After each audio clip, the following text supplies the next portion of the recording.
do. Hello, I'm your host, Jason Miles, here for another episode of Beyond the Red Zone, our very own show that is dedicated to in-depth coverage of sports.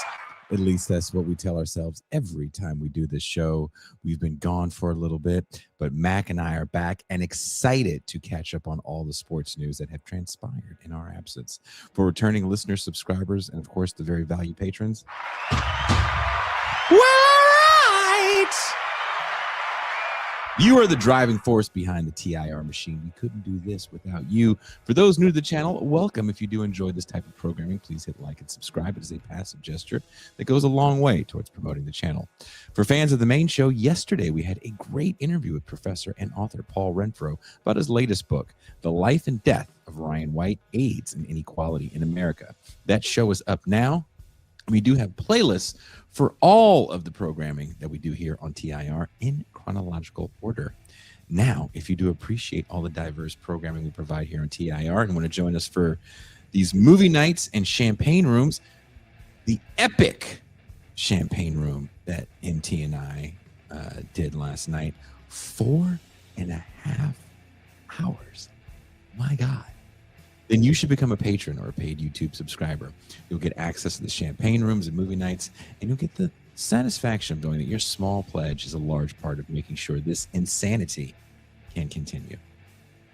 Now, is the transfer portal the death of the dynasty? The portal is the future, and there is no turning back. If parity is what sports fans wanted, the transfer portal has delivered. But in doing so, it may have killed something else. The dynasty. Indiana Hoosiers football, a program historically defined by basketball, not football, won this past national championship. And as we'll likely see in the upcoming NFL draft, many of those players won't be playing on Sundays. And I think Fernando Mendoza is a questionable NFL starter. We're coming for you, nigga. Oh, yes, I am, Fernando. Yes, I am. And that goofy fucking smile.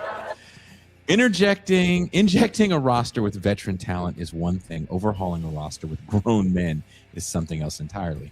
In the NIL transfer portal era, development is no longer linear. It's transactional. The 2026 NCAA men's and women's champions reflect the contradictions of this new landscape. On one side, the UCLA Bruins women's basketball dismantled the South Carolina Gamecocks women's basketball in dominant fashion. South Carolina, led by coach Don Staley, had built a modern dynasty, 6 straight Final Fours and 3 consecutive national title appearances. And yet they were overwhelmed, not by a slow-building rival, but by a team already reloading through the portal. The Bruins are now sending 6 players to the WNBA draft while simultaneously restocking with transfer talent. That's the new model, not development, but continuous acquisition. For years, the one-and-done model dominated college basketball. Now, even that feels antiquated. Today, players don't prove themselves in practice. They prove themselves in games, often for other schools. The resume is portable. Even on winning teams, players leave. Why? A better system fit, more playing time, greater visibility, more money. And in basketball especially, draft positioning is everything. Falling out of the top tier of the first round or into the second can cost millions and potentially send a player to the NBA G League. So why not stay in college? In this new economy, a player can earn more, develop longer, and control their trajectory. Just look at Cam Ward in football, who draft-wise was fueled by strategic movement and development. This is the shift. These athletes are no longer trying to build dynasties. They're just building brands that transcend teams, brands that outlive college sports, brands that can generate generational wealth. And let's be honest, after decades of exploitation, this shift was inevitable. For years, players were used, discarded after injury, or destabilized by coaching changes. Now they hold a little more leverage, not total control, but more than ever before. Still, even this power is uneven. There is an overwhelming surplus of talent, and the portal has revealed something crucial. You don't need 5-star recruits to win. You need experience and buy-in. Look at the Michigan Wolverines. national championship basketball team, a roster built not just on elite recruits, but on experienced transfers who understand system, roles, of course, discipline. But this raises deeper questions. How does this translate to the pro level? Are we about to see older, more polished rookies entering the league like the NFL? Does this improve the quality of play or flatten upside and creativity? And more provocatively, are we witnessing a temporary era of grown men dominating younger, less developed players? Because if that's the case, then what we're calling parity might actually be something else. A marketplace where continuity is optional and loyalty is irrational. And the dynasty is no longer the goal, it's inefficiency. To have a deeper dive into this and to also ask why I made Kyler Murray a stuffy on the thumbnail, please welcome Mac. Good to be back talking sports ball, man. I want to, can I, before you even start, can I say this? Sure. Can we all pour one out for Mac? It's been a rough couple weeks for him. Not only did the Michigan Wolverines win the national championship, but a West Coast team won the women's national championship. I am very happy for the Bruins. I didn't realize it was the first women's. Yes. Especially considering, you got to think women's basketball was dominated by West Coast teams for a very, until kind of the UConn shift, right? But yeah, great team. I don't know how they were able to, essentially stop the juggernaut that has been South Carolina the last few years. The ladies team that we really have to feel for is Tennessee, who only has one player on their roster right now. They graduated 6 and 6 more entered the transfer portal. And the number 2 overall recruit asked to be let out of her national letter of intent. So, yeah, the Lady Vols are kind of up Schitt's Creek right now. But to get back to that phenomenal opening, what just hit right as you were reading, my friend, the NCAA. Uh-oh. Are you ready for this? I want everybody to listen. An NCAA panel is scheduled to discuss potential changes to eligibility rules that would incorporate age into the process. People spoke to the AP on condition of anonymity because the NCAA hasn't publicly discussed the proposal. They said the matter was scheduled to be reviewed and discussed by the Division I cabinet next week, but not voted on for implementation. The proposal, which mirrors language written into the executive order issued by President Donald Trump last week, would give athletes 5 years of eligibility, with the clock starting at the earliest of 2 dates, either when they turn 19 or when they graduate high school. There would be limited exceptions, but they would not involve injuries, which has been a common reason for players to ask for eligibility. So if you're injured, fuck it, you just lost a year? Yes. Why? Okay, this is my question. I don't understand why people are getting mad, because it's very obvious what we're seeing here. And I don't know if you agree with this. It's not about getting a bunch of 5 stars that didn't start at a school. It's about, can you get a bunch of grown-ups in their mid-20s to play kind of pivotal roles, and you just need maybe a star, maybe. Well, I mean, there's some truth to that, right? Mm.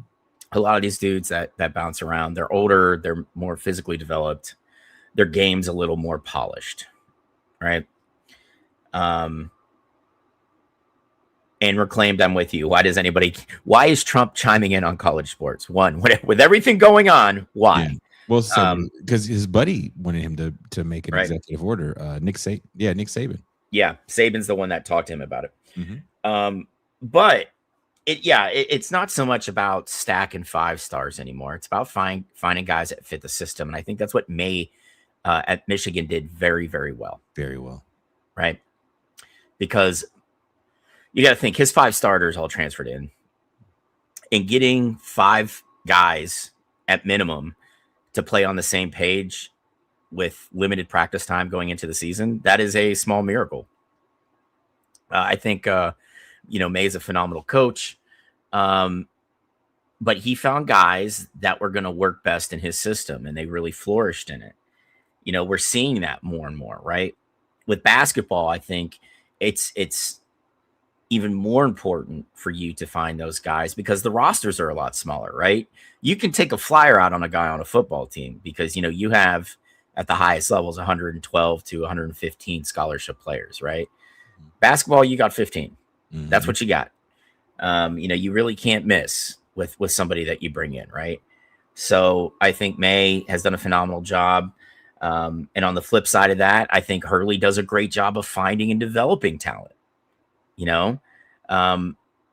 He has worked the portal, but not to the extent that May did. And you can't really blame May for working the portal because, Michigan's always had, they have a pretty good basketball pedigree and they've kind of been floundering. They're very up and down over the last probably 10 to 15 years. And May came in and was like, fuck that. We winning. And he did it. This is, I think, his second year on the job. That's crazy. Yeah. So you got to be impressed. I'm not going to sit here and be like he went out and bought his team. No, he worked the system as it is, found players that fit his system, and then just went on and, like you said, dominated the tournament, played good basketball to pull out a national championship. Like, what is not to like about that? I'm confused by the buying the championship framework because everybody bought championships. That's how championships were won. They were bought. They were bought with nefarious funds, right? Everything was clandestine. But now that everything's on the table, it seems like the people that were able to manipulate through these nefarious means, right? We have the guy that knows the shifty uncles that can make sure we get the right players in. Yeah, the guy who owns the large car dealership suddenly just sliding envelopes of money. Yeah, right. We want Eric Dickerson and Craig James on the same team. You're not seeing the same kind of stockpiling of talent, mainly because when you lie to a young person and say, we'll give you a chance to play. I'll flip it back to football, and I'm sorry I'm doing this. Marshall Faulk is a great example. He is not from California, but no one was giving him an opportunity to start, and that's all he wanted. Well, and also they weren't going to give him an opportunity to play running back. No, and that's all he wanted. They wanted him to play corner and safety. Yeah, and he didn't want to play that. So San Diego State, which I don't even know if they were Division I at the time. They were in the WAC. They were pretty new to Division I though. Yeah. And they were in the WAC during the quadrant years, going into like the breakup of the WAC into the WAC and the Mountain West. And they were playing a pretty wide open style of football in the WAC and the Mountain West, especially the WAC with guys like Todd Santos setting NCAA records, and then later you get the Detmers and stuff. Yeah, and on top of that, you got to think that's also the same league that gave you, or the same leagues that gave you Colt Brennan, Timmy Chang, right? Like, granted, those are two Hawaii QBs, but they blew up the passing record books, right? 4th and 5, we're going for it. Yeah, we're gonna chuck it on 4th and 5. June Jones did not give a fuck. He's just gonna sit there in his Hawaiian shirt and his lei. They're like, Coach, 4th and 8, keep on the field. Yeah, we're fine. Good. Fine. We're on our own 20. Yeah, I know what we got. We got Cole Brennan. We're good. Marshall Faulk had multiple games where he ran for 300 yards. Yeah. Like, he went to San Diego State, and to this day, who was a better Aztec in any sport? Maybe was the kid with the braids. I can't think of his name right now. He went to San Diego State. You got to think Marshall Faulk is probably the most accomplished athlete from San Diego State, right? I'd say that in a heartbeat. The basketball player, I can't think of his name. This is killing me. The one that never talks. Yeah, I really don't dig into Kawhi Leonard. Thank you. Oh, Kawhi, yeah. Those are the only two people from San Diego State I can point to. Yeah, Kawhi. Yeah, the guy who never talks, the one who's currently involved in litigation because he might have got some illegal money from Steve Ballmer and a bullshit company. You ain't talking about it. Yeah, he ain't saying He shit. ain't saying shit. But like that's the thing. Marshall Falk's first game, he didn't get in until the end of the second quarter, and he broke out for over 200 yards that game, and he was 5th on the depth chart. Insane. But I mean, I hate this is what all these old school coaches are bitching about, because they could hoard 4 and 5-star players, and they could go into their living rooms and say, listen, you're going to sit for 2 to 3 years, but that 1 year you play, you'll play for me, you'll win a national title, or an SEC conference title or a Big Ten championship, whatever. And you're going to be drafted in the first round. And for a lot of years, that was okay. Kids were like, fuck it. If I can get in the league, I'm good. Mm-hmm. But with this, kids know I don't have to go sit. I can go to a smaller school.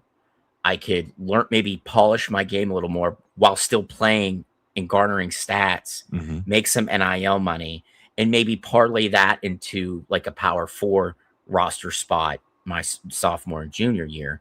And then, what would be my senior year for, most of the positions, I'll go to the league. But with quarterbacks, like you said, they're going to look around, whether we want to admit it or not. No matter what your favorite sport is, the most important position in all of sports, as we're looking at it right now through this lens, is the quarterback in the National Football League, right? You could look at the European League of Football. You could look in Canada. You can look in the UFL. The most important position on those teams is the quarterback, right? Scoring puts asses in seats. You need a guy that can run an offense, right? We know that defense is vitally important, but no one's coming to watch Ronnie Lott lay people out anymore. That no one gives a shit. What they want is a quarterback who throws for a lot of yards, a running back who can, is shifty and pick up big, huge chunk plays, wide receivers that are going over the top of corners, making these amazing catches. That's what people want, right? That's why quarterback is the most important. Does gambling influence that, you think, to a certain degree? Absolutely. I mean, gambling, yeah. Oh, dude, yeah. I mean, dude, we can't even get actual statistics now. You and I are in complete agreement on this. Nothing is more infuriating when I'm looking at the ticker. I just want to see what's going on in the game. I don't give a fuck about the over-under. I don't care. I don't gamble. Yeah. I don't give a shit about it. I don't care about the prop bets. I don't. But let's face it. Every league now, every one of them, whether it's the EPL, whether it's the NFL, whether it's La Liga, the NHL, no matter what fucking sport now, they have a gambling app partner. Yep. And is it here another reason why soccer is better? Dude, I have learned to love the game equally, but let's not act like soccer is not above massive gambling. And okay. And on top of that, we can have a whole episode. I will do the legwork where we can talk about the shit show that is EPL finances.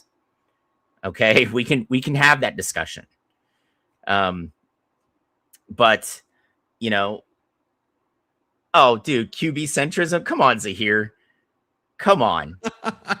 Stop it. Well, I mean, look, there's a lot to discuss, and again, you have to give Max some grace, because even though these West Coast teams are a part of the Big Ten, there's still a rivalry there, and he had to see UCLA and Michigan win titles.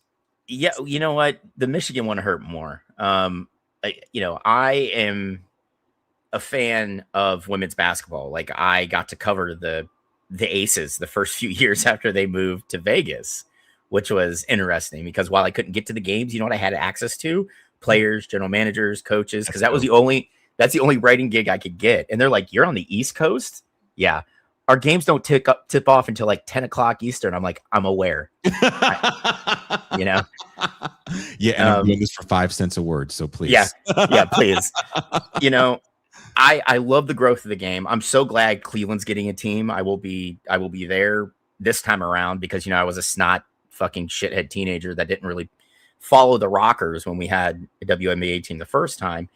But like I thought that was great.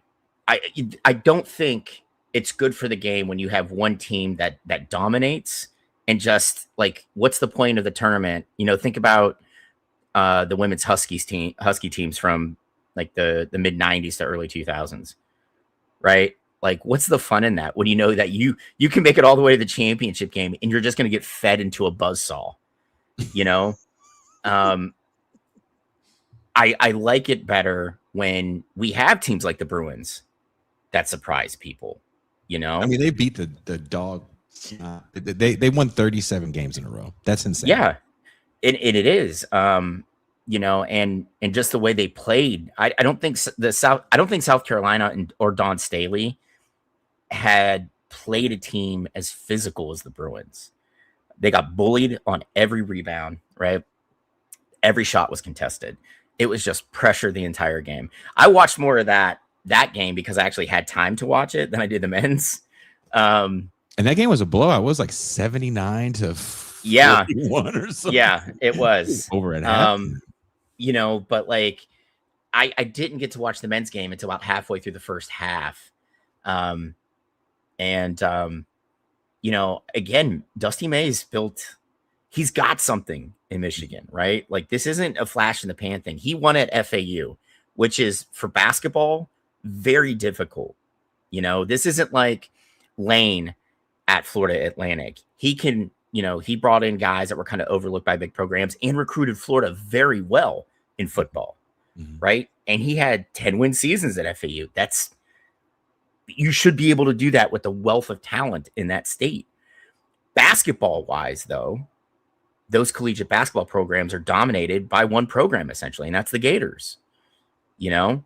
Every so often, Florida State will surprise you, Miami too, but for the most part, if you're talking college basketball, the king program in that state is Florida, and May managed to win 20 plus games, a couple years in a row at FAU. There's a reason he got the call from Michigan, because he's a phenomenal coach.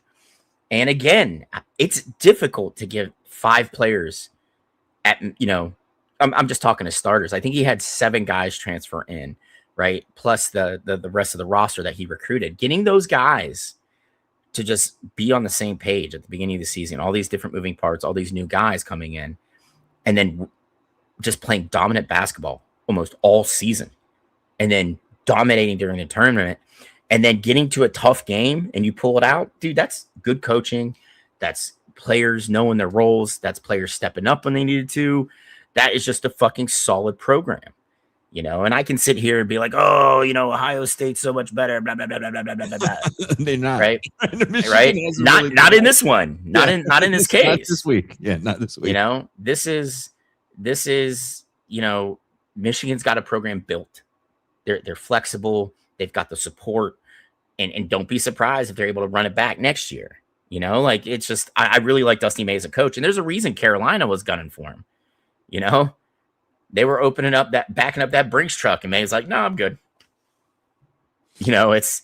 Do you think another problem is, which I think is coming to an end? So this is what I find interesting about all these conversations about players. We're hearing, okay, they're changing schools too much, which they never cared about, especially basketball. It was all about one and done, right? Mm-hmm. That was the model for the last almost 30 years. Yeah, damn near. And see, this is the thing, right? They bitched when kids were like, I'm skipping college, right? Now, keep in mind, only very few players made a successful jump to the NBA from high school, right? And when I say successful, I mean people that had a long career. I'm not saying they had to be Kobe or Kevin Garnett, but guys who stuck in the league for 8 to 10 years, right? There's only a handful of them. Very small. A lot of kids tried, didn't work out well, so then they're like, well, we're going to make it so you have to play for a year. And I think that had more negative effects because you have like the James Wiseman situation where he only played like 8 games before he was like academically ineligible to play, right? You have, the Kyrie Irving where he got through 19 games, right? That's all he played the one year he was at Duke. I don't think that was smart, right? I think it was more negative for the game because you might be forcing, a square peg into a round hole, so to speak. Sometimes kids just, they're not made for college, and that's okay, right? Like, that's all right. So give them an opportunity to go play professionally if they're good enough, And the great thing about basketball is you have a better chance. Like, if you don't make it in the NBA, basketball leagues are all over the world, and there's some very good ones where you can go play basketball, right? We're starting to see that a little more with American football. If you play hockey, you can go overseas. There's more opportunity. Baseball, you get the odd American that goes and plays in the NPL and the KBO. The Australian baseball league's kind of imploding right now. So it's I get what you're saying, but there's also this thing where, and I hate to sound like that guy, you got a free education. Like, I hate beyond the education, like, it's just developing as a player, right? Like, you put these teams together and you develop as a player. And I shouldn't say fear, but what I feel like I'm seeing is some people just have amazing abilities, and sometimes they can stay a couple years. I'm going to point to someone that Red can't stand, and I know why he can't stand him. It's because he went to USC, and he's black, and he plays for Chicago. That's why Red doesn't like him, for all those reasons. Caleb Williams, he followed his coach, first of all, and he stayed those 2 years at USC. And I'm glad he didn't come out after that one season. Go ahead. Sorry. Yeah, especially for quarterbacks these days, like, polishing off your game is what you need to do, right? I think Jamarcus Russell kind of was the sledgehammer to beat that into kids. This was a dude who had no polish. He struggled reading defenses, but he could throw the ball 1,000,000 yards, right? And he found the one guy who, let's face it, we love him. Al Davis. If you could just look good during the combine, he was all for you. It didn't matter if you produced or not, right? Darius Hayward Bay is another one. Wow. You went to, living in the Bay Area when that was all going down, and actually living in a good part of Oakland where sometimes those guys would live every so often, and having a sister-in-law that was dating Charles.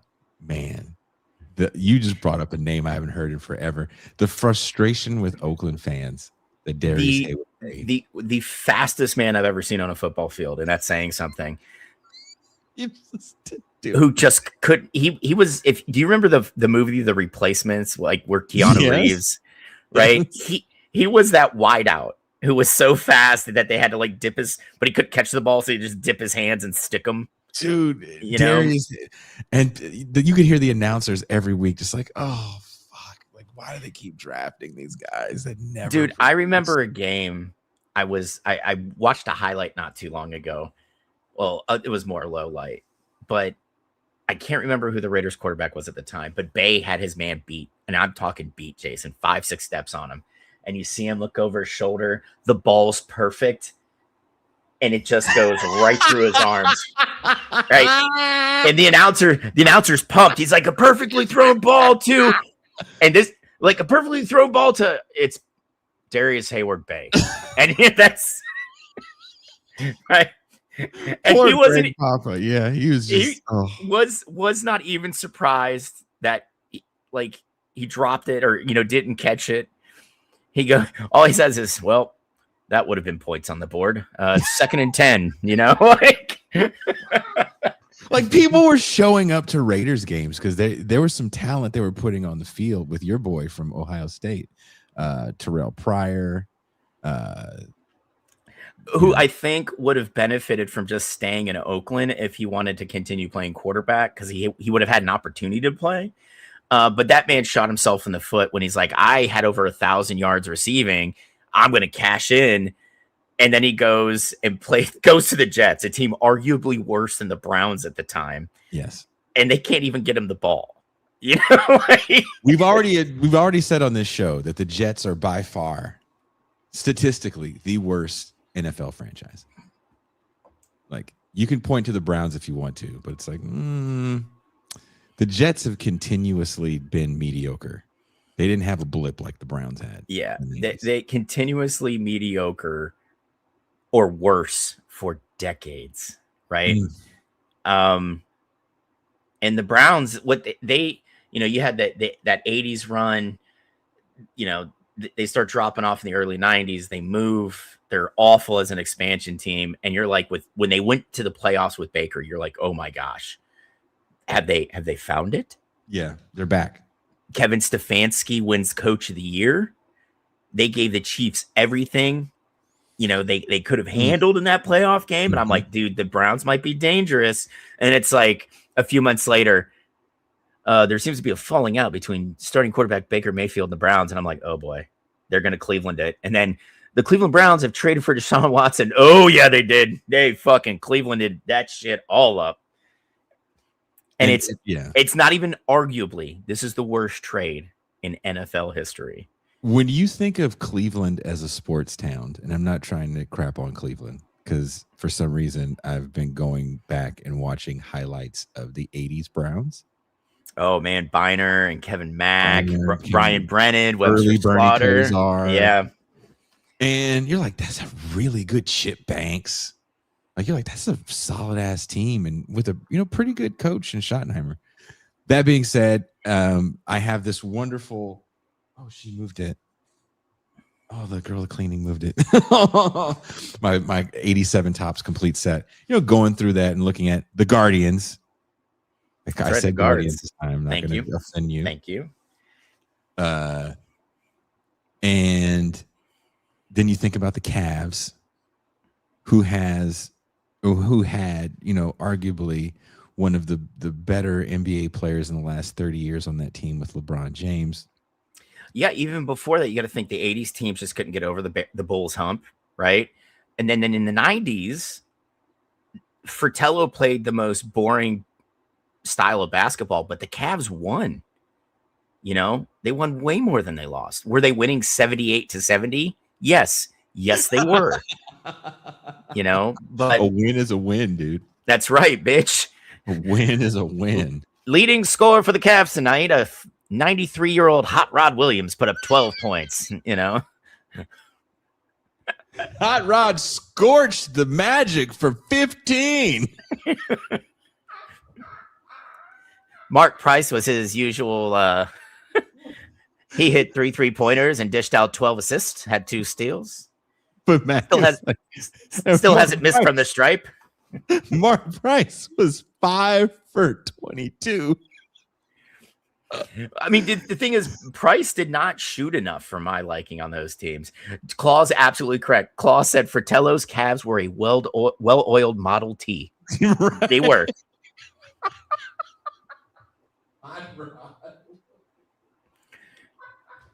Dude, Virtuoso, what the big move for the Cavs in like 95, 96 was when they signed Dan Marley after Thunder Dan Marley after the Suns made that run to the NBA Finals. We were all pumped, dude. We were all so pumped. It was dude, Mark Price, dude, when he just fucking that guy is one of the most underappreciated, of the short white 3-point specialists from the 80s and 90s. Just one of my favorites. But yeah, like Cleveland sports, I mean, Cleveland's always going to be a Browns town, always, right? I think more Clevelanders are paying attention to the Guards now. A lot of that has to do with Jose Ramirez just sticking in town, taking far below market deals to stay in Cleveland. Cleveland's front office is phenomenal at finding talent. We just can never keep it because the Dolans don't ever want to open a checkbook. And then, we got the Cavs who, yeah, there were some very down years after LeBron left, the first time, but I like this team. I think we've gotten better since Harden's come over. I never thought I would have heard myself say that ever. He's really like meshed well with the entire team. And, Claw said that they were up by 17 at one point, and then down by 7. Like it's a yo-yo. It's an emotional adventure watching the Cavs this season. But it's a fun team. And the fact that we can pull guys like James Harden in a trade, or getting, Spida Mitchell to stick around for another 3 years. To me, that's something that wouldn't have happened in Cleveland when I was growing up. When we traded for Sean Kemp, everybody's like, yeah. And then we saw him at the press conference and we're like, we're fucked. What was he say? He was like 300 pounds. Did he say he was like 300 pounds? Dude, yeah. He's like, I've been bulking because I'm in the Eastern Conference now. I'm playing against rough power forwards. And then that first game, you're like, bro, you didn't do the cut phase of bulking. You just bulked. And I remember when Sean Kemp, was high flying above the rim, he gets to Cleveland and can barely dunk. I was just like, oh God, no. We don't deserve this. So I have a question for you. Which Cleveland jersey is the most popular? Corey Snyder. Ooh. Ernest Biner, Bobby Sura, or Rich Wild Thing Vaughn? Honestly, I think it's Biner. You think so? Yeah, you got to understand, dude. Claw, you can back me up on this. Biner was never blamed for that fumble. Biner had almost 250 yards of fucking offense that game. That was a really close game. It was like 31-38. Yeah. Yeah. He left it out on the field. He did that every single game. Like Ernest Biner wasn't the biggest. He wasn't the fastest. But you got his best every single game. Right? And he did this while splitting carries, with Kevin Mack. This team was set up. Those 80 teams were set up perfectly for Marty Schottenheimer football. Right? The receivers weren't big, but what they could do is get separation, and they were fast. Right? So if they found themselves in like a 3rd and long, I can get it to Brennan, I can get to Slaughter. And, early on, Ozzie, when he was still, playing, you had the ability to move the ball through the air, but he would grind teams down through the first 2 quarters. And then what happened in the 3rd quarter? Biner would rip off a fucking huge run. Mack would then, rip off his huge run, which was typically like 15 to 20 yards. Because that was a mountain of a man carrying a football. Nobody in Cleveland blames Ernest Biner for what happened. And if you watch Believe Land, like the 30 for 30 about like being a Cleveland sports fan, they brought him back when the Cavs won the title and put him on the front float with LeBron. Oh, I didn't, damn. Yeah. Biner he's a dude who didn't want to leave Cleveland. They sent him packing twice. He was really reticent to even sign a contract in Baltimore. But that was the only team offering. And what did he do? Put up 1,000 yards the year he played in Baltimore. He's a Cleveland dude. I've always liked him. I really always liked him. One of my favorite players. Dr. Claw has the greatest comment tonight. Hey, yo, the Raiders gave Kirk Cousins the bag and are about to draft the new Cousins.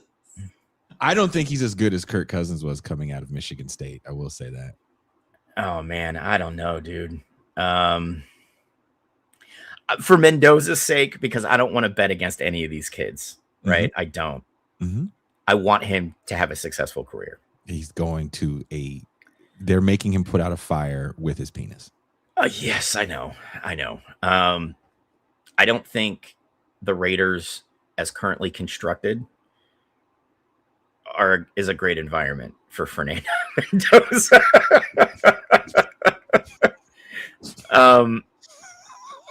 Yeah, it's like that meme, the "it's fine" meme, but like yeah, that's Fernando. Max Brown had said something about that type of mentality. He goes, when you're winning games like Indiana won, that kind of mentality in a locker room is great to have around. He goes, but when you're losing, that kind of person gets real annoying really quickly. Yeah. And we've seen it happen. Guys who are super successful in high school, then are super successful in college, and then they end up on a shit professional team. They can't handle the losing. And those are the guys that like kind of flame out, right? They get burnt out. And it's sad. You know, and that's the thing. Mendoza was successful at Cal. You know, you can't winning 6 games at Cal is a small feat these days, right? And he got him to a bowl game or 2, right? Before he transferred to Indiana. And he had ridiculous success in Indiana. Winning 27 games in 2 years, it's batshit crazy. All right, let's be honest. That is batshit crazy. You know, actually, excuse me, it was 29 games in 2 years. You know, and I want him to be successful. I don't know if his tools translate well to the NFL, right? I think his ability to get away from pressure is going to help him out immensely, especially playing behind Oakland's offensive line. But like, I don't know, man. I don't want to, like I said, I'm not rooting against Mendoza. I'm not rooting against any of these kids in the draft. I won't fucking do that. You know, but it's just, dude, that is not a very, this is a bad quarterback draft year. Like, we have to admit, this is like after 83, where you had the 84 season. And who was the first quarterback taken? Boomer Esiason in the 2nd round. Yeah. Like, you know, these are all I pushing any of these guys, Aller, Simpson, which I don't understand the Drew Aller thing. For me, he's just a big dude. He did nothing in college. He had some of the best skill players around him, and he did nothing. Yeah, he was injured last year. But I'm gonna tell you right now, dude, I don't see it. I don't. A guy like Simpson, he could barely run, you know, the offense he was in. Does everyone think they're going to get a Tyler Shuck that can kind of come out of nowhere and be like, oh, you know, maybe we got a thing here? I mean, I'd like to see Shuck in a bigger, like going into next year, if we can see him kind of get the ball rolling, and I'm not talking like putting up 300 yards every game, but if he can keep the Saints in in competition, yes, you know, where he's not just picking up garbage yards at the end of the game because he's playing from behind. Yes. You know, that would be more important to me. You know, it's a crapshoot with some of these guys. We have to admit that. It really is. Like, you can draft a guy high in the draft and just swing and miss like the Niners did, but you found your guy in the very last pick of the 7th round. You know, so you don't know what you're going to get. But it's. I mean, who is your top pick coming out of this draft? Who are you looking at? Because what I said in the intro to the show, I think applies to basketball as well, where years prior, USC teams, Ohio State teams, Miami teams, hell, even Notre Dame teams, if they won a title or got to a big-time bowl game, tons of people were leaving that school to go to the league in the 1st round. Most notably Miami, right? They had that 1 year where like almost everybody that started went in the 1st round. USC had similar runs. Ohio State is on a similar run right now. You know, LSU with their wide receivers is on a crazy run. That being said, outside of Mendoza, and he's really elevated. You can call me a homer, but I think Arvell Reese. I really think you should take Reese if you're Oakland. You know, your offense isn't really all that great, so why not shore up a defense, fill it up with good young players, keep the scores low and close.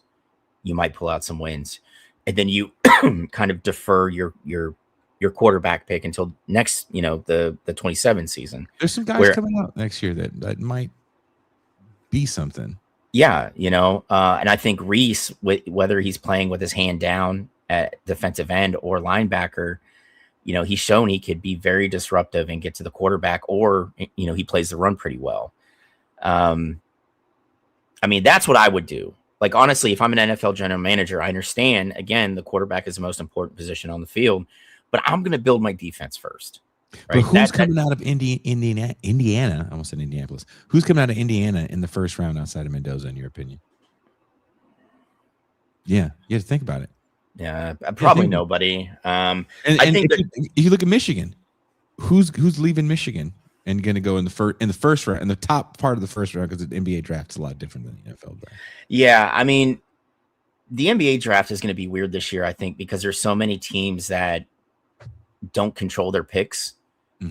Because, you know, like all the trading that goes on, and, you know, some picks are protected and others aren't. So you really don't know if you're going to have a pick, and you won't know if you're going to have a pick until this coming Sunday when the season ends, you know? Virtuoso. That's why I changed my name to What the Fuck Vrabel. Virtuoso. Thank you for the super chat, Virtuoso. Yes. What's the big deal with Vrabel clapping beat writer cheeks? Also, the Kylian Mbappe dictator memes are sending me. Well, Vrabel and Diana Rossini, who was the Tennessee beat writer while Vrabel was the head coach there, were seen cavorting at a resort in Arizona. Vrabel simply said that we were just colleagues that were meeting here. Rossini claims that she was spending time with 5 other girlfriends or 6 other girlfriends, and they were going on hikes in the mountains and shit. The pictures didn't show any of her friends. They just showed her in the embrace of Mike Vrabel, holding hands with Mike Vrabel, and lounging in pool floats directly next to Mike Vrabel. And yes, Nuri, they are both married to other people, and Vrabel has teenage kids. So, yeah. Mr. Crash says Diana Rossini got them thangs thangin'. She is an attractive woman. She is. But yeah, it's unfortunate. I feel bad for Vrabel's kids. We know how teenagers are. And they're probably going to private school like outside of Boston. They're just gonna fucking hear it, dude. How the fuck is your dad gonna be fucking running around in your mom like that? What the fuck is wrong with you? So this woman is the woman that is in question. Let's pull her up. And bam, this woman. Yeah, that's Diana Rossini. Again, attractive woman. I don't find Mike Vrabel particularly attractive. So what she just looks like the kind of white woman that hates black people.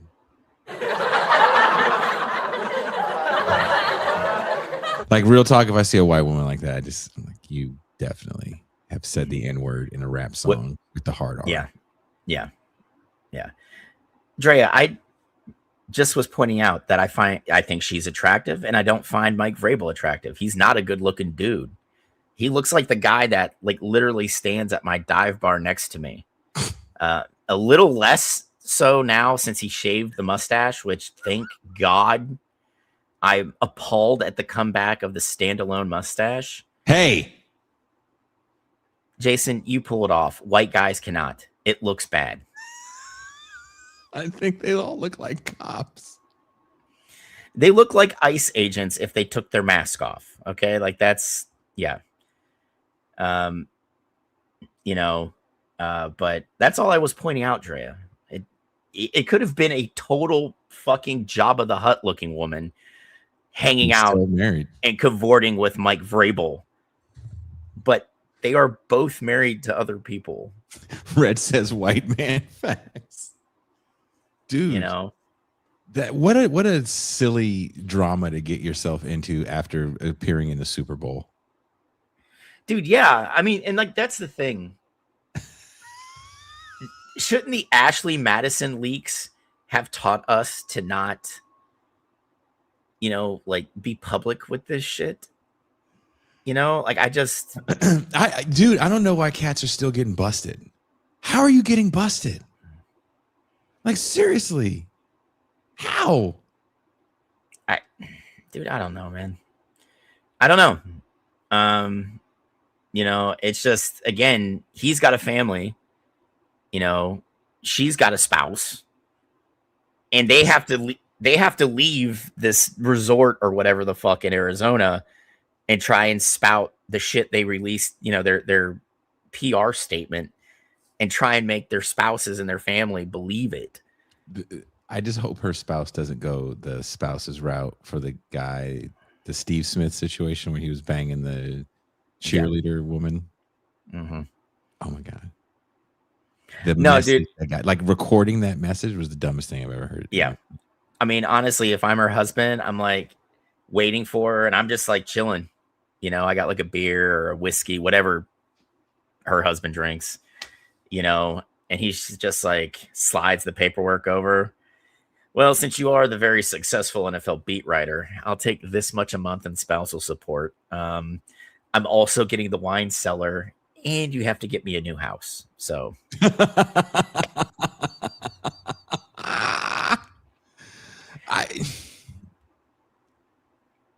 I don't understand why these cats feel the need to do all this shit. It's like, you guys don't have my Instagram algorithm, because if you did, you'd see so many dudes get fucked up. Well, again, it's just like, you both are public faces, right? Rossini, another thing, works for The Athletic. She works for NFL Network. She does a lot of shit, right? She is a public face of NFL reportage, right? Vrabel coaches the Super Bowl runner-up, multiple-time champion, New England fucking Patriots. Like, you think we don't know what the fuck you look like? Go ahead and grow your mustache back out. You're not a little dude, man. No, you're not fucking Superman. You can't just put glasses on. They're like, oh, it's Clark Kent. And then he takes them off. They're like, fuck, it's Superman. No, dude, we know what the fuck you look like. Like you said, you are not a tiny person. You can't blend into a crowd. You're a big dude, it's just fucking, I think it's just a shithead move, man. Like, again, okay, Mr. Crash, Super Bowl loser. Is that what you'd rather have? I mean, that's too hard, Mr. Crash. He lost. They were runner up. Like, Seattle fucking they went in dry when they fucked us. Okay. Like,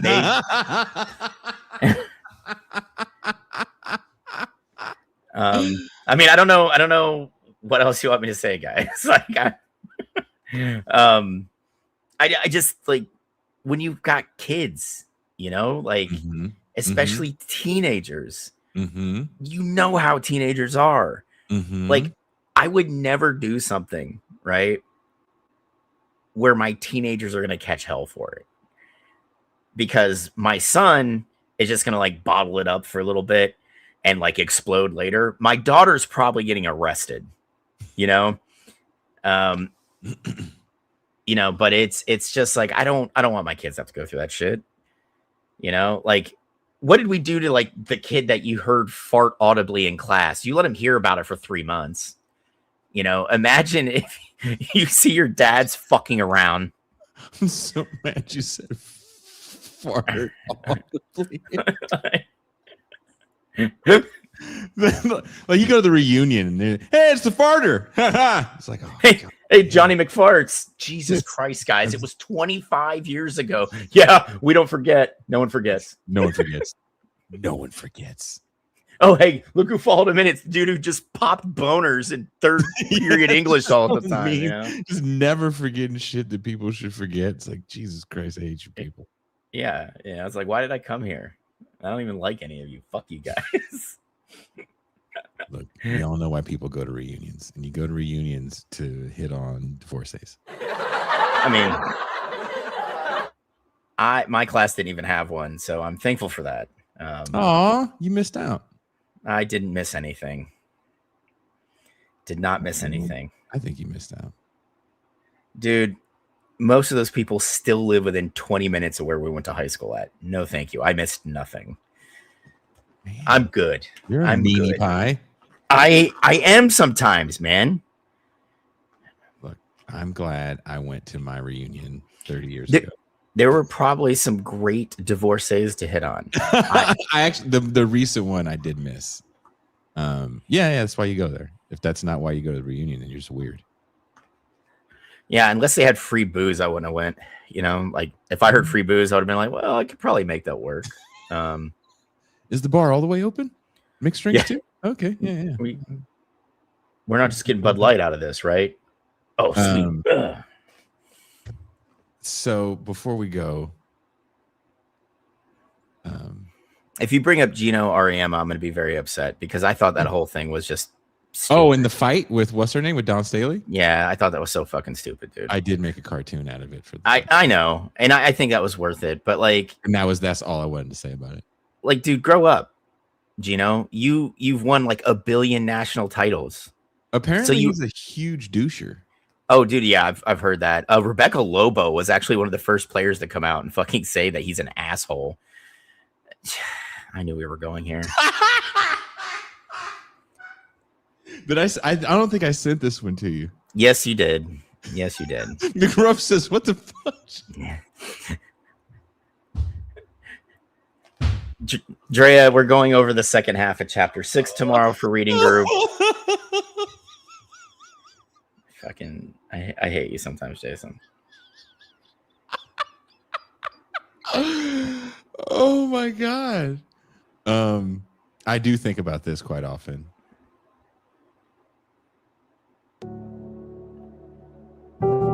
I came in with a dick in my hand. Don't make me go and put my foot in your ass, be cool. The man right here, help the bear. Don't make me pay you. Jason, before we go, I just texted you something. Could you please post that in chat for me? I am doing a fundraising run to help Palestinian students afford their tuition. So if you'd like to donate, I would really appreciate it. Jason will throw it up in chat for me. Matt or Red, that's not a problem. Don't sweat it. Enjoy that history of Russia. Jesus Christ, Jason. That girl needs some sun, like the sun. I don't know. I think this is a Russian commercial. Someone tell me what language this is. I don't even know what they're selling, but I couldn't stop laughing. Happy birthday to you.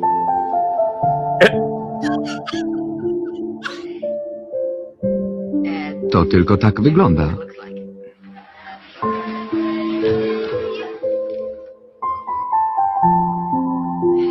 To znaczy...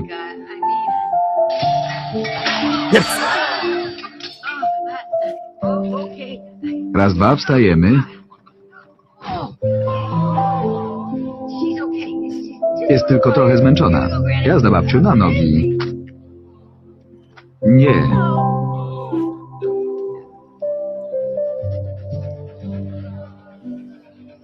Tipsy, nie.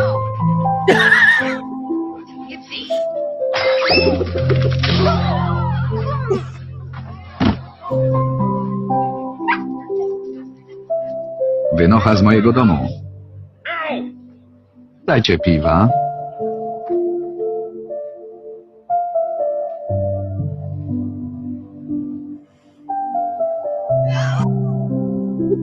Jazda. What were they? What is this? What is that? I have no idea. Nobody put like a description in the chat, like, or in the comments where they're like, "Oh yeah, I saw this when I was in East Berlin in '89." You know, like.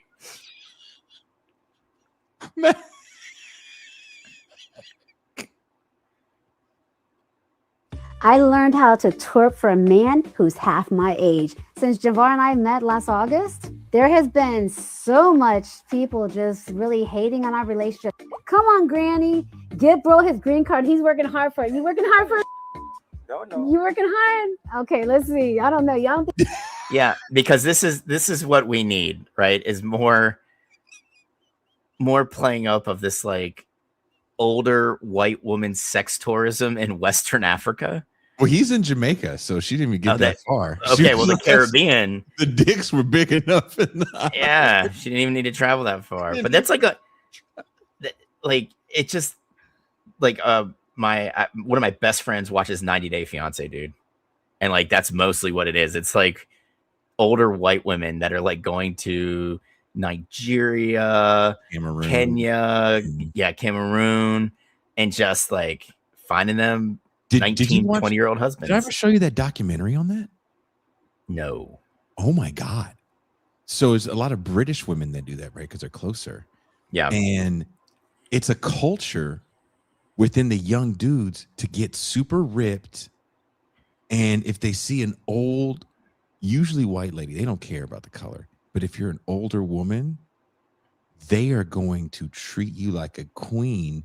And then the goal is to get married, have you build a house or buy a house, and they move in their real family because you're going to be back and forth. You're not going to live there, right? They're Yeah. going to stay there.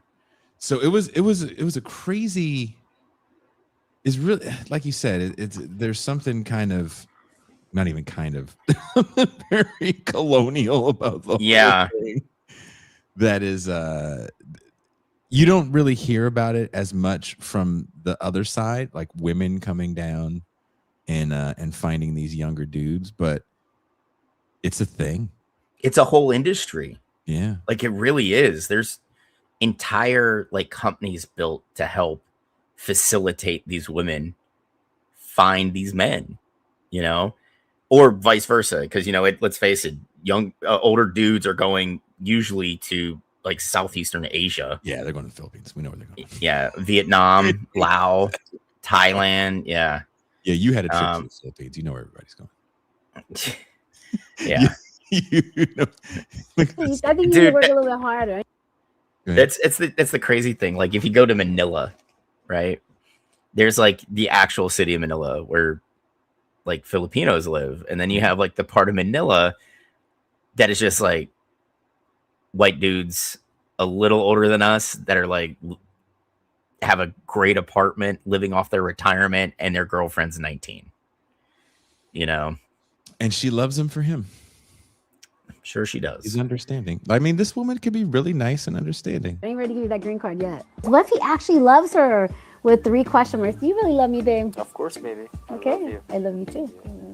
As you can see, there's a lot of the talk about green cards up in here. My plan is to move to Jamaica. He has no intention of going to the U.S. Since day one, we made that decision. So everybody talks about green card. No, we have no intention of him trying to get a U.S. visa. My goal in life is to move with my very handsome Jamaican man here in Jamaica. She's just as bad as him. I don't feel sorry for her at all. I wonder how hard it is to move to Jamaica. I don't know. She looks like she's still at a stage in her life where she can throw back some ass. I mean, apparently her boyfriend is just, she's throwing back ass. Like don't get it twisted. You know, she showed you she's throwing ass back. oh dude, yeah, she's definitely like, when the cameras are off, she's like, I need you to help me stretch because I might have hurt myself.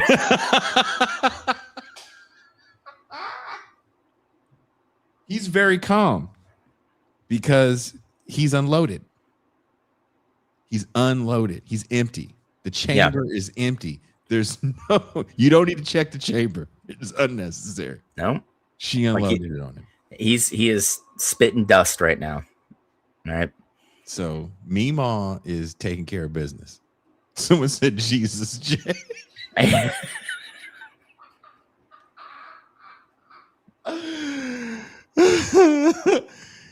You know why he says that, Mac? Because he's thinking the same thing. He's thinking, damn, I bet dude unloaded. Yeah, he did.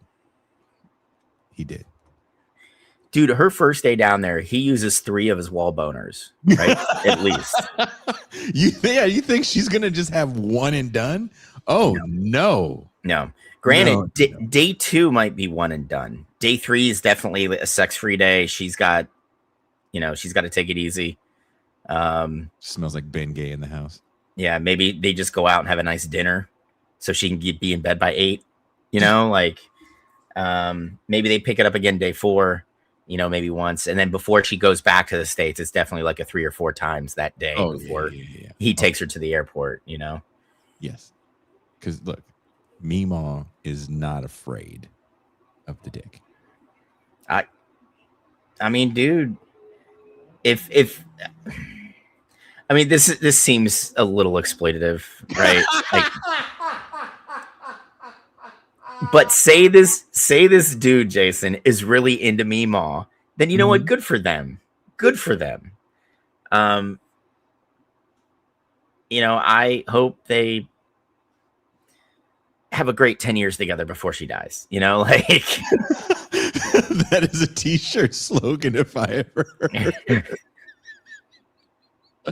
Look, Jason brings out TIR merch that said, "This looks a little exploitative." You know, just... I'm at the Meemaw phase in my life. I'm at the, Red just said Jason goes bananas for hot nanas. I do, because that's how old I am. I'm at an age where my adult children can have children. You know what I mean? I could be a grandpa right now. That's a name my grandchildren will never call me. What are they going to call you? Pops. Papa? Just Pops. Just Pops. Yeah. Jason's looking for a nice rich gilf. Hey, you know what? Here's the thing. If Jason was like, one Wednesday, he's like, before we even get into sports, guys, I met this amazing woman, and she's like, "Hey, everybody," and you're just like, Jason's like, "She's great. She's 74. You know, like she loves me for me." Yep. She don't want to do crazy shit. She don't want to go out and party. So, like I was telling Mac, there's a young lady that helps me out with my house, and she came by, really awesome young person, and she is young and wants to do young people stuff. And she was inviting me to this thing. She's like, "You have to come to this thing. I really want you to come to the thing." I was like, "Okay, I'll come to the thing." Like, that's exhausting.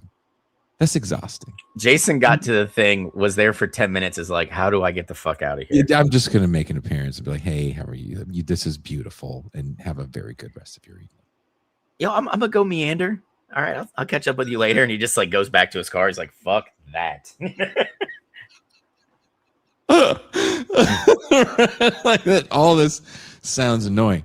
I'm looking for the woman that's like, "You want to just watch true crime and maybe we bang?" Yes. What kind of true? Are we talking about like the crazy white woman that murdered? Yes, that one. Yes. Yep. Yes. Let's do this. I wanna see that. Sold. Yep.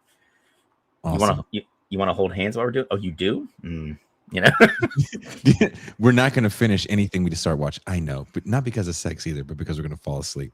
Exactly. Yeah. This is the one. We're gonna rewind like 3 or 4 times so we get everything.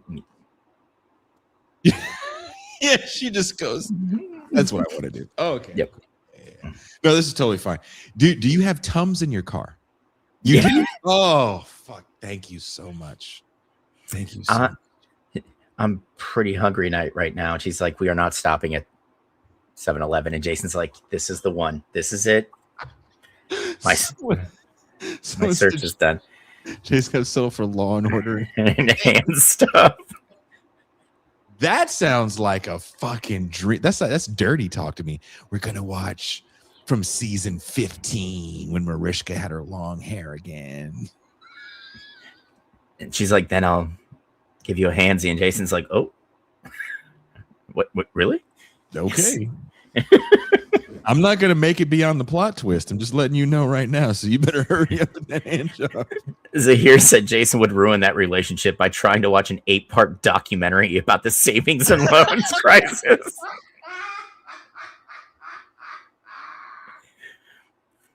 She looks over. Show me something you want to watch. Oh, word? Did you know what happened at the end of Reagan's first term going into the beginning of his second? Exactly. She's like, "Oh, man, you just ruined my lady boner." Jason, I was going to blow you. No, you have to understand how this happened. When he allowed commercial and business baking to start operating under the same roof again. That's when it all failed. So Prison Connect is back. And they are back to doing the phoners. Oh, okay. And this woman understood the assignment. I feel like she also has been watching this show and knows this audience. I'm cute, smart, and have perky large tits that will drive you crazy. Hit me up on JPay 133423. Okay. I mean, wow, she really made that for all of us.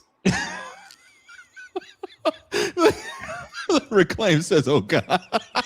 Yeah. Tony said we just lost Red. Yeah, Red's already Red does like the fucking Looney Tunes commercial where you just see the smoke behind him as he's like running to Idaho. You know? Hold on. Wait, wait. Yeah. Yep. His legs are just a circle. You don't even see the actual legs because they're moving so fast. He looks like Shaggy running away from the masked ghost. Zoinks! Yeah. Zoinks, Scoob, she's smart and has big boobs.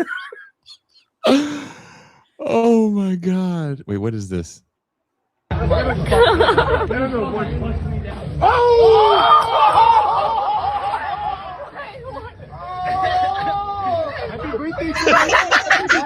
Did someone lay down that? Wait a minute. Yeah. It's hanging out. Did she wear her shirt? It's so weird. Well, it is Palm Springs, so.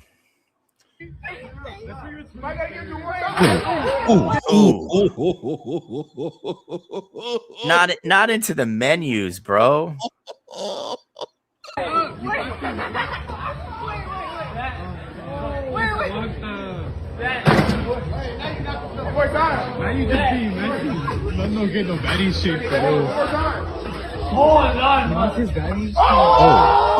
there's his ACL, and there's his ACL, and his hip, and when you are old, you can't fall. My good friend Derek Varn, our good friend Derek Varn, fell like a normal fall, like when your child falls and you go, "You're okay." Yeah. You can't say that when you're over 40. No. When you fall, you don't go, "You're okay." You go, "Oh God, are you okay?" That's how you should say that when someone falls over 40. Yeah, you have to do the pat down to make sure nothing broken is sticking through the skin. You know, you're like, I think my wrists are okay. The knees, nothing popped too bad. You know, like Drea, the Armenians are down. Yes. He broke his foot and something else, and this was funny, like all kinds of shit's been fucked up. And he fell. It's just a fall because when you're at a certain age, you don't look for trouble. This man was drinking. He was watching too many action movies. And all I'm saying is after the first one, right? That was maybe Jesus telling him to calm down. Yeah, like we can't see him, but Jesus, he's over on, like hand on shoulder, like, my son, you have to knock this. Okay, you're not? Okay, I'm going home. Fuck this, you know? It's just like it's like, what's wrong with you, dude? Why would you do that? I will never understand. Because, you know, I enjoy adult beverages, right? But, like, I will never understand why my mom outside my bedroom door, or leaving for your grandpa's funeral in 5 minutes. Me, my...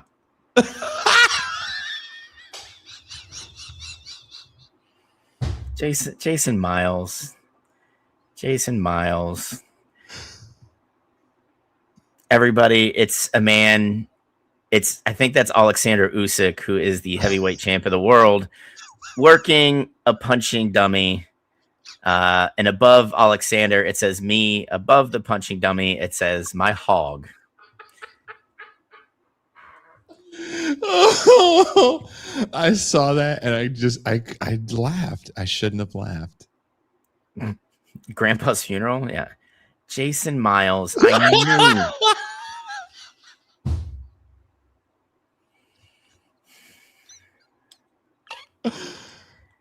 Well, the internet was a great democratizing, thing. So I guess even double amputees are posting thirst traps. You know what? Good for her. Good for her.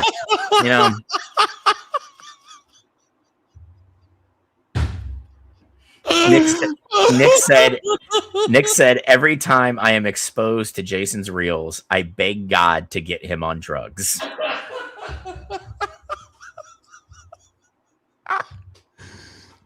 McRub says, I almost forgot this aspect of Jason. Yeah.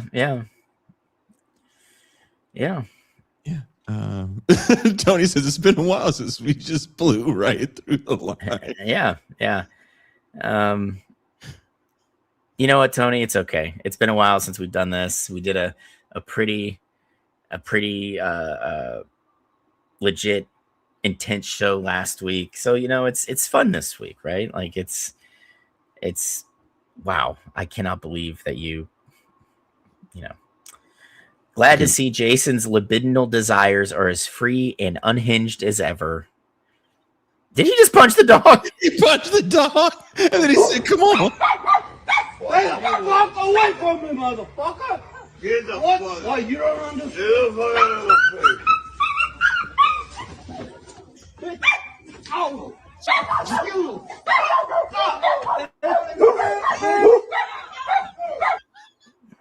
I've never in my life seen a grown man beat another man's ass and his dog. Now, I'm not typically a big fan of hitting animals, but the other dude, the dude who got his ass knocked out, got his ass beat. His dog was trying to eat this bigger dude's poodle or small lap dog. So, I guess. Someone said, "Why you gotta punch me, dog?" He punched Mac. When I saw him punch the dog, I was like, "Whoa, this dude is scary." Red said that's Jason fighting with the street dogs. The street dogs are super chill, dude. They don't want any fucking problems. But this, I've never, dude. The street dogs they're not gonna fuck with Jason because they see the shenanigans he gets into on his deck, on his porch. They just look at him like, no, not today. They give him that, and every dog does it, like that look of shame that they have for you. They're just like, yeah, nah, you good. It's been a while since you brought one of them bras to the deck, huh, Jay? They be walking by talking shit. Hey guys, notice nobody's up there with him. He's watching Law and Order by himself. You know what's fucked up? They really do run up because it's high level. Like there's stairs and this ramp, and they actually run up to the ramp, and they'll look in and look around like, hey, you got people over there? You good? And they just take off. So weird. They're just checking on in their neighborhood, man, making sure everything's good. It's like you know that I'm loved. It's your own little canine neighborhood watch. Like you can't. Yeah, there's nothing like that when you're like chilling and then they come run up to you. You're like, oh, we're like a real community. Like, no, we just thought you had food, bitch. Yeah. No snacks. Fuck you. I'm out.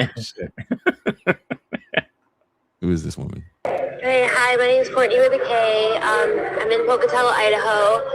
I've been down for 2.5 years. I got maybe a year and a half left. I'm just looking for somebody to connect to, somebody to talk to. I'm kind of shy, so if you can bring me out of my shell, that'd be great. I'm looking for a guy or a girl, anybody. But yeah, shout out to Prison Connect. Do they make them shout out Prison Connect all the time? Maybe, but her name's Courtney Cruz. K's in the beginning of both names. She did it. Oh, she fucking did it. She totally. What did she do though?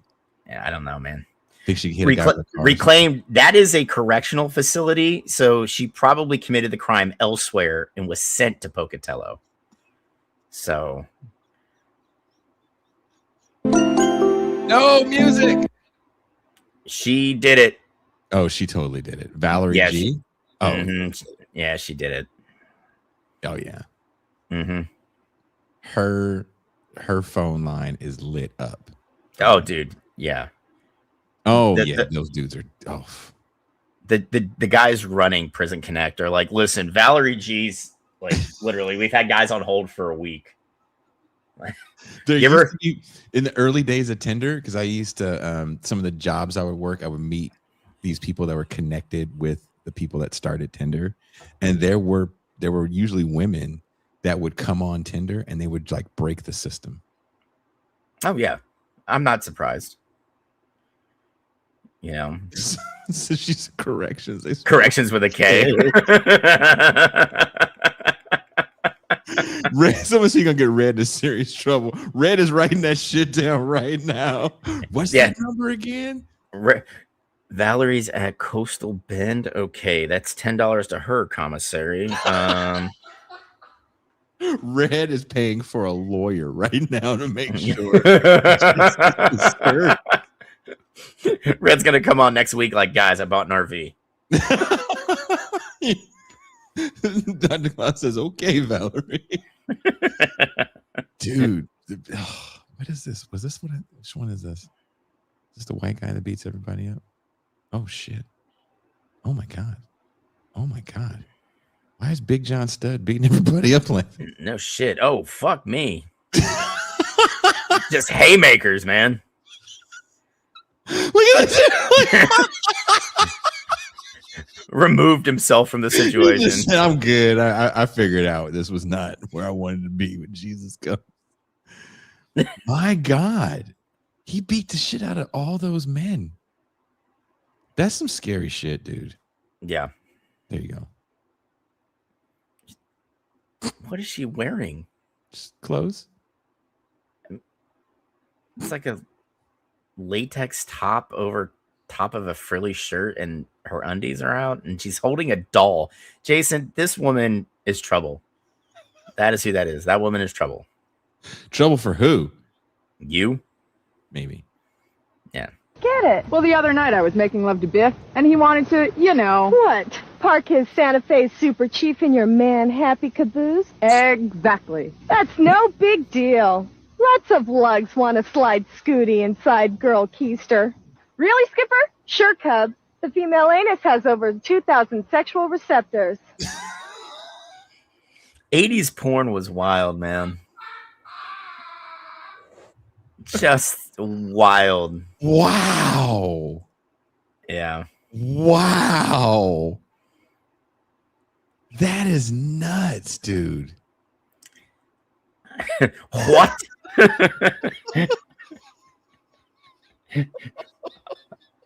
Nate said, "I'm learning a lot here." Oh my God. Drea said, "It's nice when they're educational." Oh my God. These comments reminds me of that Turkish boxer. What the fuck is the teddy bear? Not in the keister. Mick Rupp said, "This lingo would get me soft."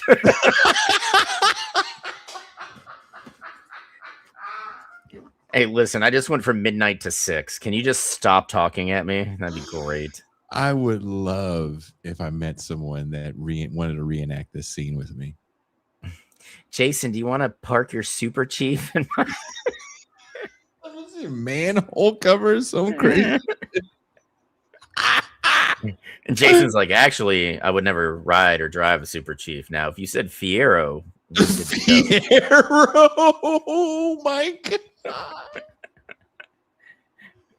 If you have didn't Fiero have T-tops too? Yeah. Oh my God. The front lights that went up and down, and Dude, T-top. and wasn't it a 4-cylinder? Yeah. Oh. To make a car that looks like it's a fast one and it's not. No, and it's slow as shit. It's slow as shit. And there is no room in it. It's like a pretend Porsche.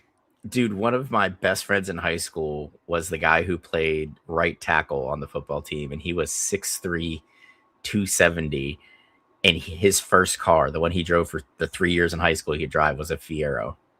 Oof. And whenever he got in it, Jason, you saw just like, like it just rolling out of it. Yeah, you know. Yeah, there's certain cars, like I'm not gonna shit on whatever car someone has. I mean, I drive a Hyundai, but dude, the Fiero is one of those oof. You know what I mean? Yeah. Like, yeah. Yikes. I wanted one when I was a kid until the first time I got in one. And then I was like, You're like, I want a real sports car. yeah, this is bullshit. Oh, it says the makers of Fiero wanted to put a better engine in it, but Pontiac didn't want to cannibalize sales of their more expensive cars. That makes sense. That does make sense. I mean, Tony, my current Chevy Trax is an inline 3-cylinder. So, Ooh, is it really? yeah. What are you getting a gallon? About 27, 28. That's it? Mm-hmm. No. Yeah, if I'm on the highway and I got the cruise on, I can stretch a whole tank to about 410 miles. But like city driving, it's about 27, 28. Have you seen this video of this guy named Chris who apparently got caught cheating? No. Why the fuck you at that bitch house? Why the fuck you at that bitch house? Huh? Man, who cares if he was at that bitch's house? Why is Chris not in the league? That is elite level speed. If Al Davis was still alive, he'd be signed to a contract right now. Like Right now. Who is Chris? And why is he so fast? I mean, if Chris doesn't want to play in the league, like maybe he doesn't like to get hit, he could definitely anchor a relay in the Olympics. Dude, Definitely. He's fuck. Yeah. Oh my god. He was out. Yeah. Oh my Hey, god. Jason, can you post my link for me, dude? I did. You want You to did? post it again? Yeah. Yeah, please. Yeah, I just want to make sure people see it. If you guys want to kick in a couple bucks, please do. I set my original goal at 200. I'm at $333 right now. My race is on May 2nd. So please just kick in what you can. Try and do our small part while I continue to cut down on my mid belly fat and get yoked while still being able to run long distances. It's really hard. Yeah. What's wrong with that? I would get in a lot of trouble there, dude. Oh, this is your kryptonite right here. This one. I mean, yeah, let's face it, dude. She's got crazy eye though. Yeah. You know what though? Like, you can't judge me for that because I know you. We know Red, who was like, you throw something up, he's like, smash, let's go. I'm doing this. See, there we go. Red. Red said smash. Yeah, he did. Yeah, he did, man. Serious crazy eye. There was something I wanted to show you. I was making a bit of a collection of these. And I'm trying to remember the one I wanted to we always got to watch these. And just remember this. Even the most beautiful people have diarrhea, have hair on their butt, and have hair on their toes. Naughty girls, naughty bodies, we out. There you go. Oh, that's inspirational. There you go. I guess. That's and maybe we should just leave with that because I think that's the truth. Yeah, we all do have hair in places we don't want it. And I mean, then again, if you had watched the other video Jason sent me from those particular women, you could see their vulvas and they were fully clothed. So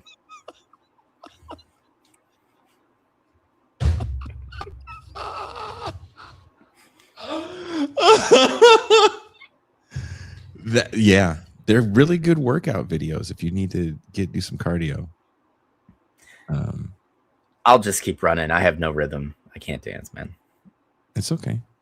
Yeah, I mean, I'm all right with it. I know my limitations. I know my weaknesses. I know my strengths. Everybody's got hair on their butthole. Yeah, and everybody. Is that a real dilemma for somebody? Someone's sitting there just like, oh my god. I hope that's not a dilemma. Yeah, I mean, she brought up a good point. We all do get diarrhea at some point. It could be gas station chorizo. It could be dysentery. It could be a lot of different things. But yeah, we all get it eventually. We all do have hair on our buttholes and our toes. I mean, that's it's life. That's life. And it's okay. Love who you are. Love your shape. Love your hairy butthole, I guess. That's the main thing. Love your shape and the hairiness of your rectum. Yeah. You know, I mean, if you want to be an enterprising person and you don't like it, you could go ahead and get that waxed. That sounds terrifying. It does. Like I feel don't like you know. should only get it waxed if you're showing it off for people. Yeah, like if it's going to be seen a lot, Yeah. you know, I get that. And you probably build up like that pain tolerance for it. I can only imagine the first time is probably very jarring. After time 27, you're good. Yeah, you're just like legs up. Band-Aid. Yeah, just you know, I get it. If you're not showing it off for anybody, or I don't, just let the hair go. Let it go. You know, like I just Get a good tuft of it in there. gets long enough, go ahead and style it. Yeah, there's so much more you can do with it than without it. So don't feel pressured by big wax. Get it Your lasered. body, Oh my your choice. That goes for a lot of things. Body hair, you know, tattooing, sexual relations, you know. Should you bleach your rectum hair? Says Nuri. I mean, again, if you're feeling frisky and you want to really zazz up your outfit, yeah. I mean, if you wear shorts as short as Jason's, you might have a tuft or so get that's out why there. if you're gonna wear shorts like these, maybe you should think about waxing, or at least trying to get some clippers in there and edge that lawn. I mean, I'm not gonna lie. I keep a clean cut area. And it's mostly because when it gets above a nice balmy 55, I sweat. It cuts down on sweat, you know, so There are people that only listen to this show, so I hope they're imagining just the most beautiful buttholes. with a fine butthole coif that's bleached. You know, it's got the Facebook filter on it, so there's just no stretch marks, nothing. There's just sparkly, you know. The little cat nose Mhm. and the little ears. Yeah, you know. So that's what we're about. If 70 stashes and mullets are back, people can deal with leg hair and short shorts. Fucking there you go. Zahir speaks the truth. Reclaim said it has another great one too. With the cost of petroleum because of Iran, a wax taint is a sign of the bourgeoisie. Can you imagine Reclaim seeing a wax taint? Oh, you're one of those, are you? Class I thought you were enemy. down for the cause. Class enemy. There you go. Wax taints are class enemies. That's right. The truth here on TIR. That's right. I'm not gonna lie. I like shorter shorts to run in. I really do. I wear a base layer, right? But like, I remember like in high school, you know, our shorts were like influenced by the Fab Five, so they were long as fuck, and trying to run like laps or sprints or suicides in it. And I'm like, this is ridiculous, man. Why? I don't need baggy shorts to like do this shit in, you know. You know what fucked me up, Macadocious? I got these. I think I showed you fucking around one day. I bought like kids, either they're women's or kids shorts. I thought it was they're small shorts, but they are great to work out in. Oh my god, dude! When you see the leg pump in those things. Oh yeah, I saw these shorts. They're like Ivan Drago's trunks. Yes. Right. And I'm like, I am going to rock these. When I got them, keep mine extra large because I'm a stout man. I was like, I can't wear these in public. But do I lounge around the house in them? You bet your ass I do. Do I have to like tuck my dick and balls in occasionally? Yes, I do. I walked outside. My neighbor goes, "Oh, you headed to the beach today?" I'm like, "No, motherfucker. I live in Mexico. Why would I go to the beach? This is how we dress. Shit, it's fucking gorgeous outside. How many squats I did to get these fucking quads to look like this? You see this? You see this definition, See this bitch? shit? It's like I could also see the tip of your dick, and you're like, man.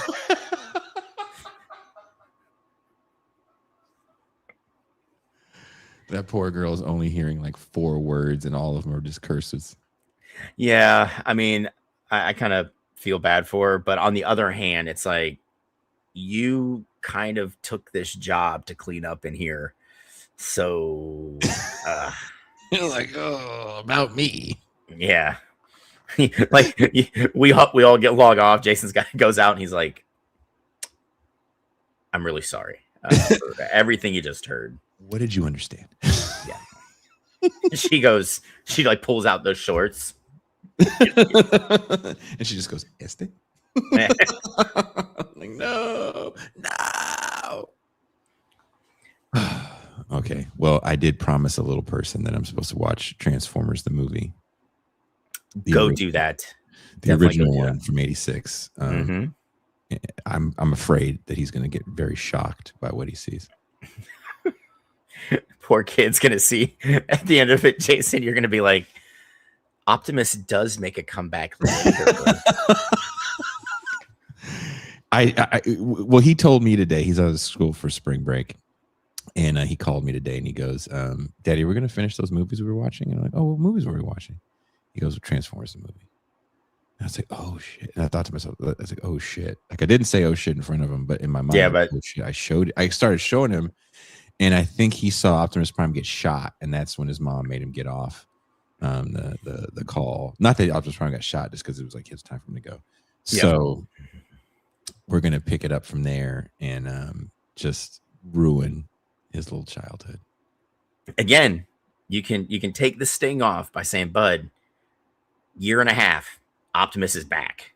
Like he's okay. We just went through this spot where, you know," or you can do like I did when my son was younger, and probably honestly around Phoenix's age, and he watched it, and I was like, he's a car. They just had to like find a replacement part, and a lot of that shit's on back order.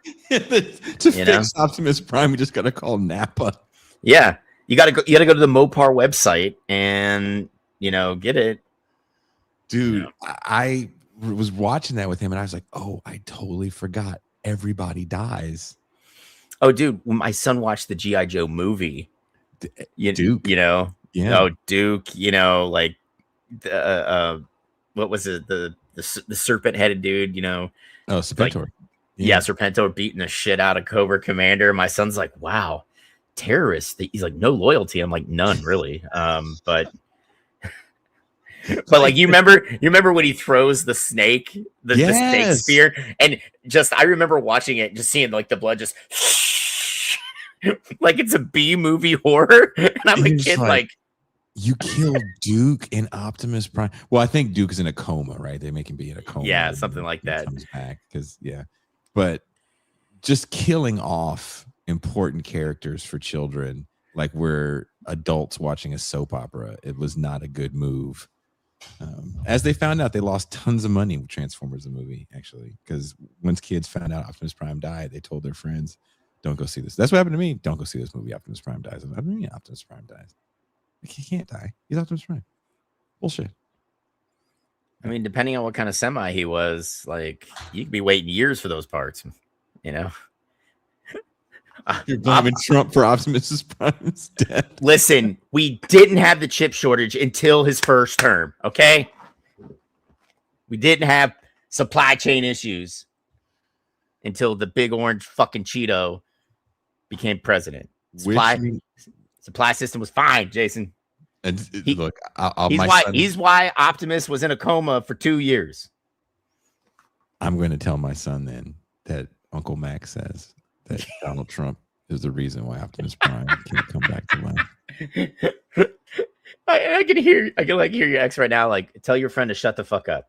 Okay, we don't need that here. I just want my son to go to school and start spreading these fucked up. Oh my god! And the thing is, because of the way the internet is now, you're gonna get like one of those like right wing like fake news people. Like, did you see?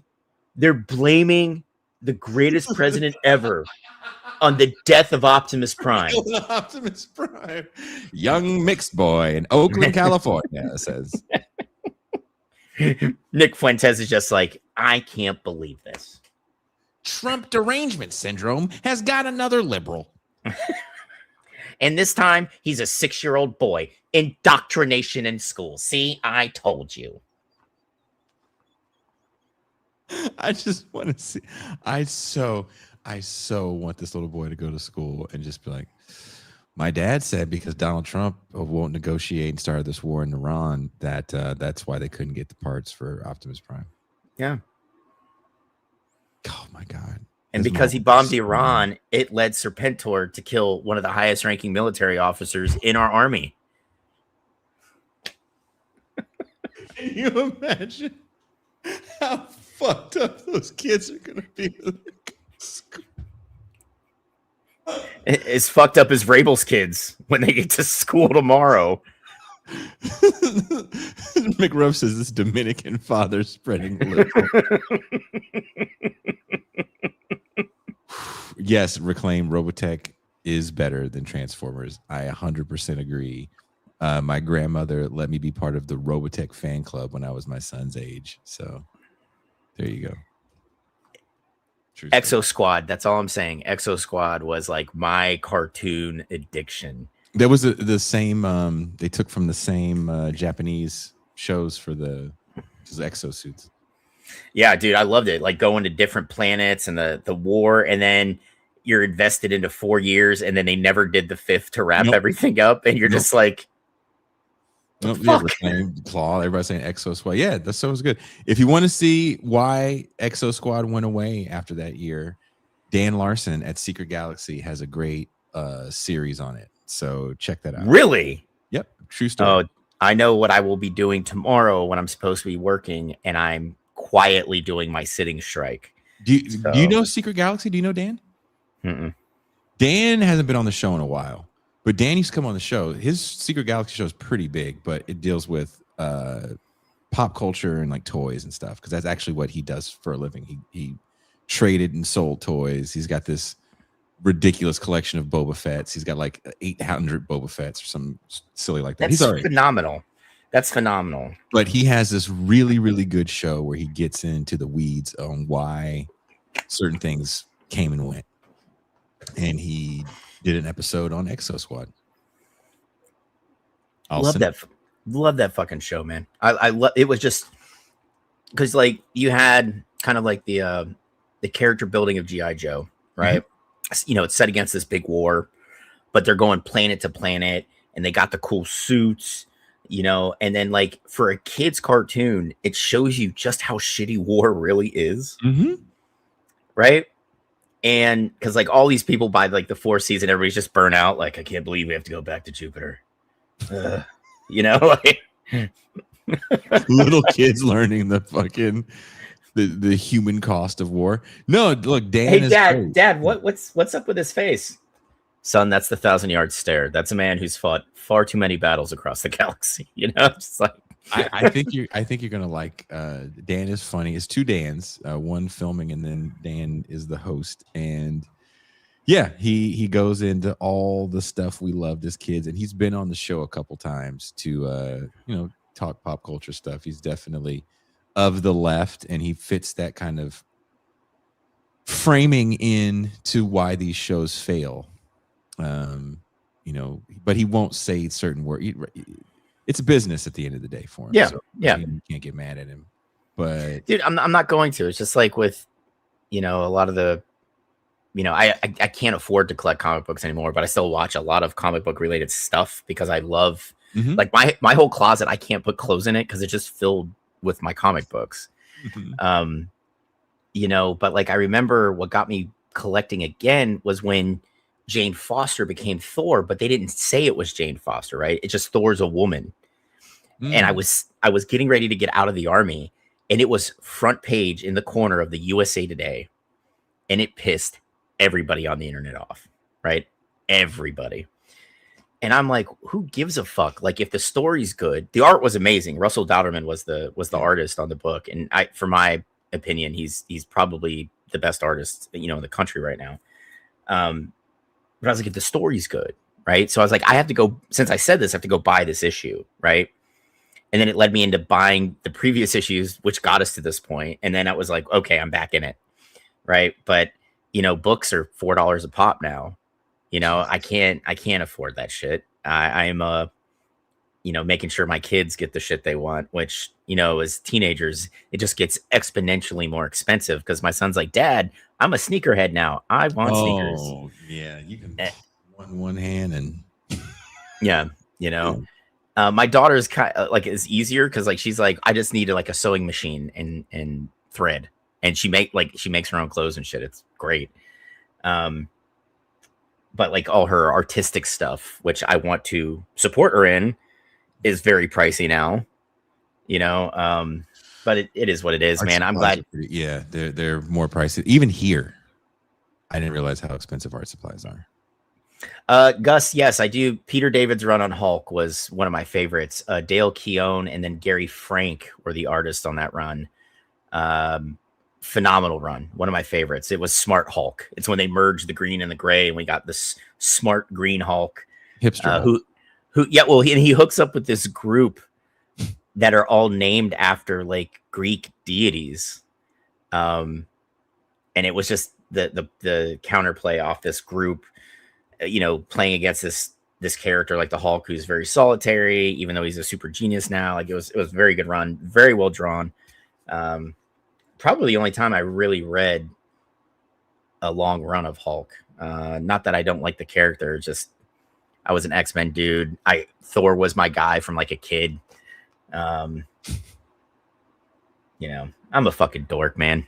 No, we had a whole show on this channel dedicated to tabletop gaming, so we cover it all.